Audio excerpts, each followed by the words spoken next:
to episode number 13 of Hollie's Hotspurs, and on today's episode I thought I'd report something a little bit different. So with International Week there is no club football at the moment, but the women are still playing.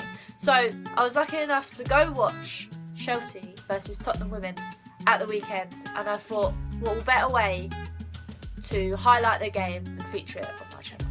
If you are new, please remember to hit that subscribe button. It would mean the world. Hit a like on this video and comment what you thought of the game. So yeah, I was lucky enough to go, which is pretty cool. I managed to go to Stamford Bridge. The only awkward thing was, because I was being looked after by Chelsea, I had to sit in the home end. I know, it was pretty depressing, but that didn't stop me from singing. I got a few funny looks, but who cares? Only were the women able to play at Stamford Bridge, which is crazy in itself and incredible and amazing. It was the first ever time Tottenham women have played in the top flight of women's football. I didn't know if many people knew that, but Tottenham have worked their way up to get to the Super League, whereas Chelsea have been there for a very long time and won a lot of things. So I thought today was going to be a very tough game for our side, and it didn't start in one of the best ways it could have done. But take a look at this. Percival's lost it. Here's England. Oh! A stunner. Last season's top scorer off the mark. I'm sorry, but Bethany England has just struck the ball and made it fly like a rocket. It's a bit like the UCL final. Can't prepare for something like that to happen, especially at the stage that it was. It was just an incredible strike, and I hold my hands up. Credit to Bethany England there, because that was a wonder strike. So yeah, within 4 minutes, not the way we wanted it to go, Chelsea go 1-0 in front. Saying that though, our heads did not drop, and we were making countless opportunities after opportunities from the likes of Kit Graham and Haynes. So there was a lot of good things to come from the first half. Chelsea also were peppering on it, but our keeper made up being able to reach the first goal. That was just a strike and a half. But we were playing some good football, so we go into half time at 1-0 down. It was a little bit disappointing, but we weren't going to let that go, because I thought, you know what, I think we can still nip this in the bag, considering that this is the first ever time Tottenham women have ever had professional contracts and trained 24/7 like the men. It was great to see. So yeah, second half is underway, and in the 49th minute, we picked the ball up in the middle of the park, we ran with it, and the ball was played through the heart of the Chelsea defence, straight through to Furness, who has a strike to try and hit it back post, Harry Kane style, but luckily Berger out of nowhere pops her hand out with a solid save. So we're making chance after chance, and then out of nowhere Davison decides to do this. Vital touch there. Davison slaloming past her former teammates. Great run by Gemma Davison. And the intelligence to pick out a good pass as well. Here is Graham. She's basically doing a better Lamela. She takes on everyone in your nan, making light work of her former teammates. You love to see it. Doing bits and bobblies, manages to find a pass to our winger, who then crosses it in.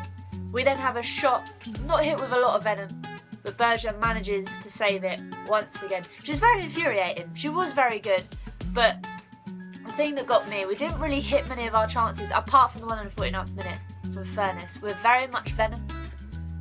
So it was a bit disappointing, but that didn't stop me shouting and screaming and singing every time we came close. I mean, I did look round, get a few funny looks, considering I was in the Chelsea end. But you got to do what you got to do, you know? You got to support the team no matter what. But towards the end of the game, the last 10 minutes, Chelsea were beginning to pepper our goal. It showed that our legs were running out of steam a bit, considering, like I said, this is our first ever time in the Women's Super League. Fitness levels began to show, but we managed to keep them at bay with some last-ditch defending.